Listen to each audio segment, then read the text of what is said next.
Hola jóvenes, el día de hoy vamos a hablar sobre centro de masa, momento de inercia.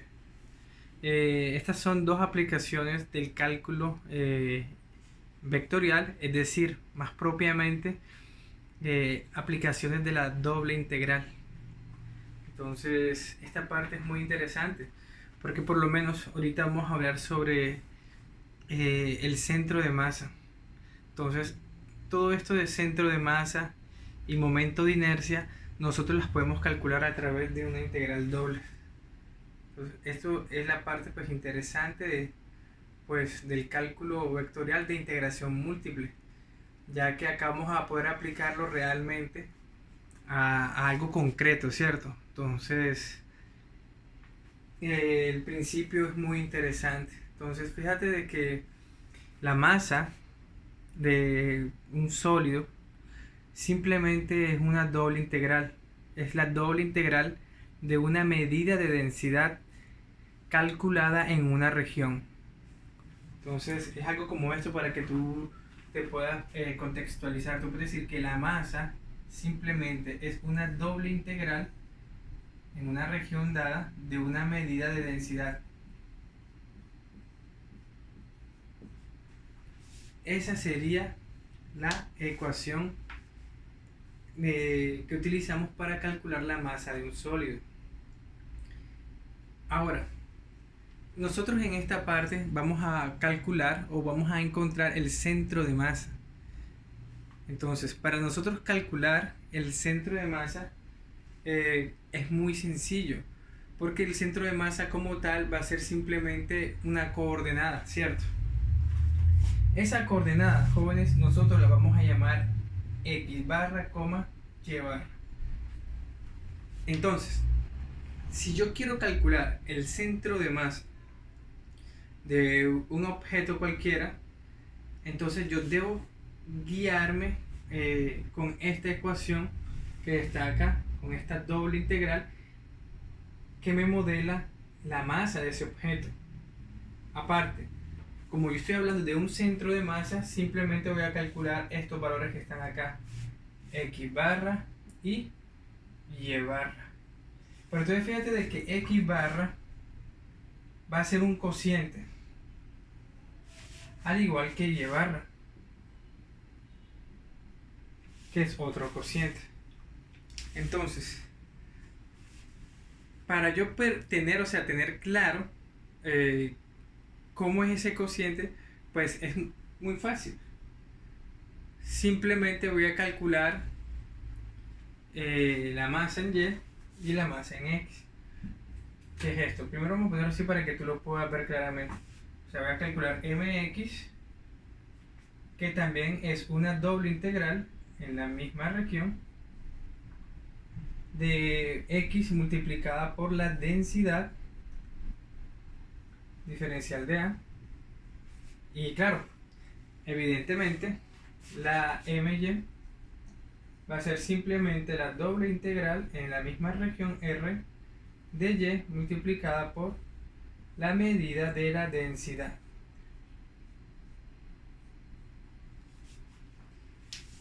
Ahora, con la medida de la masa y estas dos dobles integrales que he calculado, voy a definir el centro de masa de ese objeto.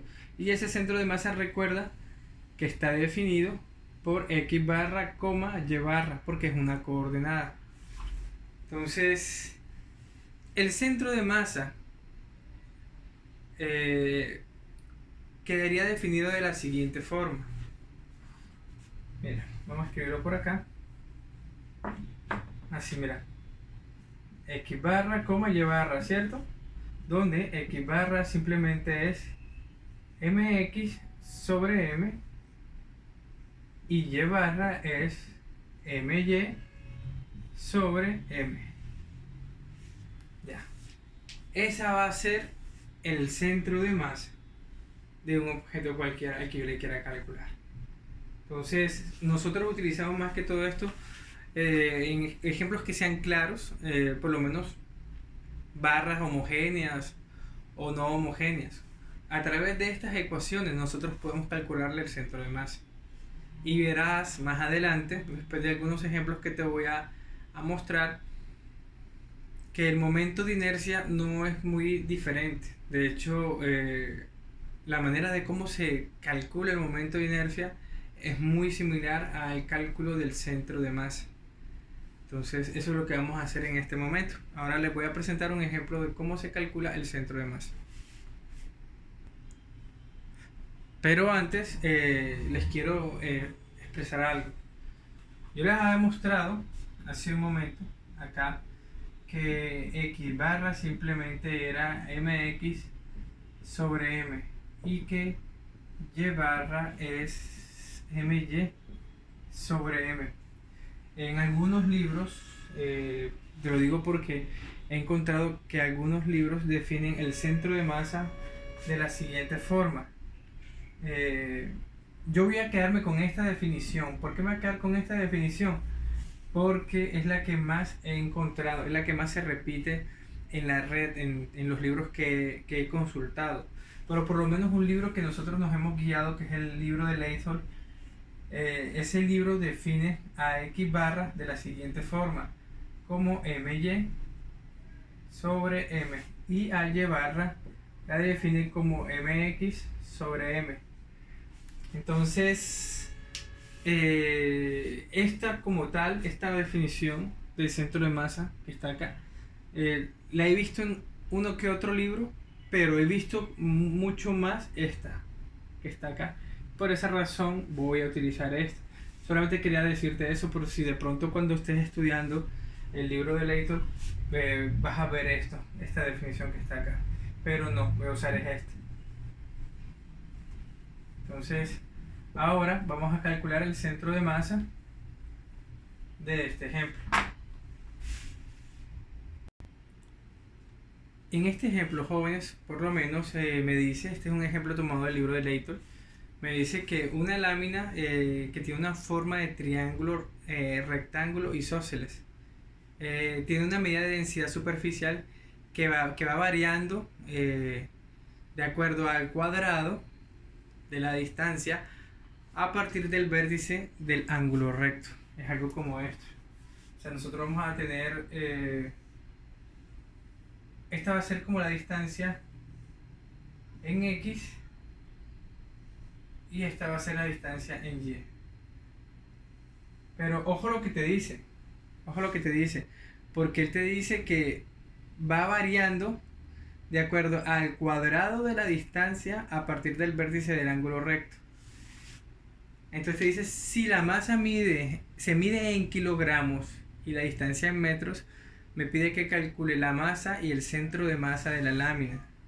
Entonces, pero es un triángulo isósceles. ¿Qué significa que sea isósceles? Isósceles significa que estos dos lados, bueno, tendrían que ser muy parecidos, ¿cierto? Para que sea un triángulo isósceles.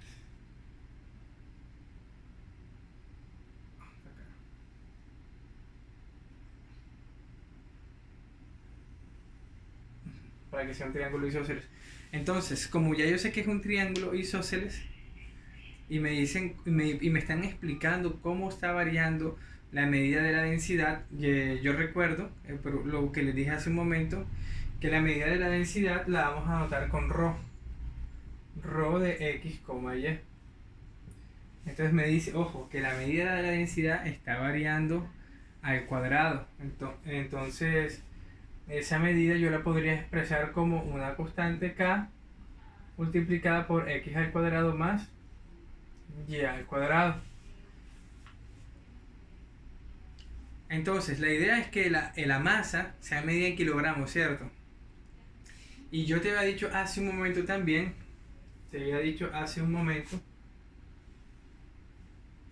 que la masa simplemente era una doble integral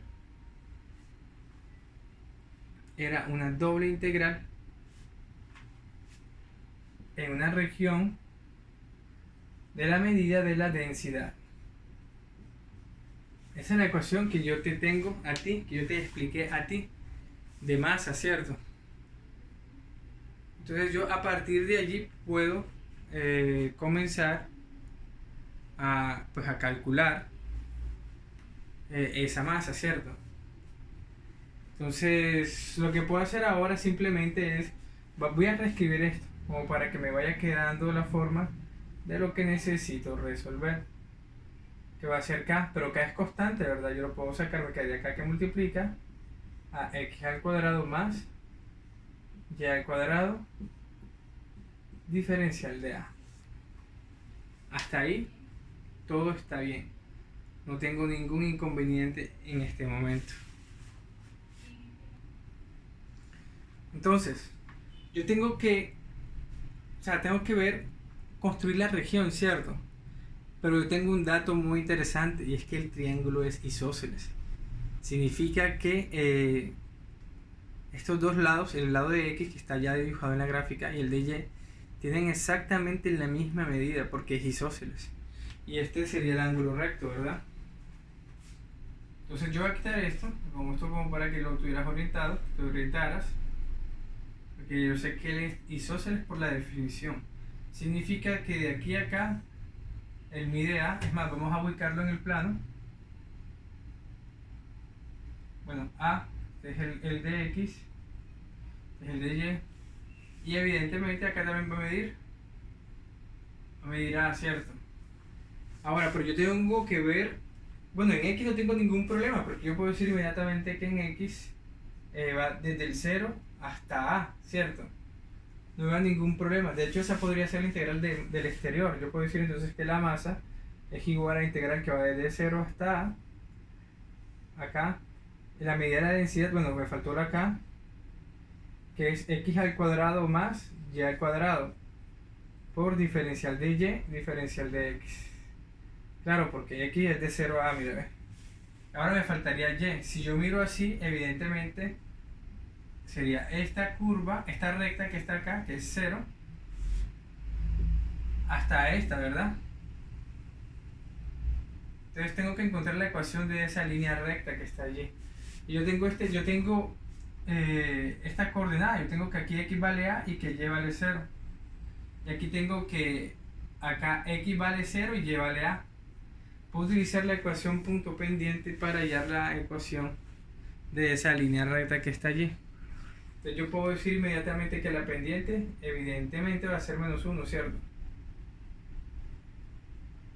Claro, la pendiente menos 1 simplemente porque yo digo que eso es a menos 0 sobre 0 menos a. Eso es igual a menos 1. Esa es la pendiente. Y utilizando cualquiera de los dos puntos, yo puedo decir entonces que y es igual a menos 1 x menos a. Entonces me queda que y es igual a menos x. O sea que esta línea recta que está aquí viene modelada por la ecuación y igual a menos x. Como está modelada por esa ecuación, puedo decir inmediatamente que la integral del interior, la que está con respecto a la variable y, simplemente va desde 0 hasta la recta a menos x. Listo. De esa manera yo puedo ya pensar en calcular la masa de esa lámina que está allí. Entonces, si te das cuenta, esta integral es bastante sencilla. En esta primera parte, x al cuadrado sería constante. Entonces, ¿cómo me quedaría? Me quedaría que la masa es igual a la integral de 0 hasta a de y x al cuadrado más y al cubo sobre 3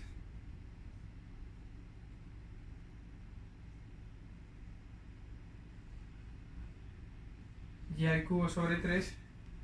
Todo eso está evaluado desde 0 hasta a menos x diferencial de x. Entonces, como integré con respecto a la variable y, significa que voy a reemplazar los límites de la integral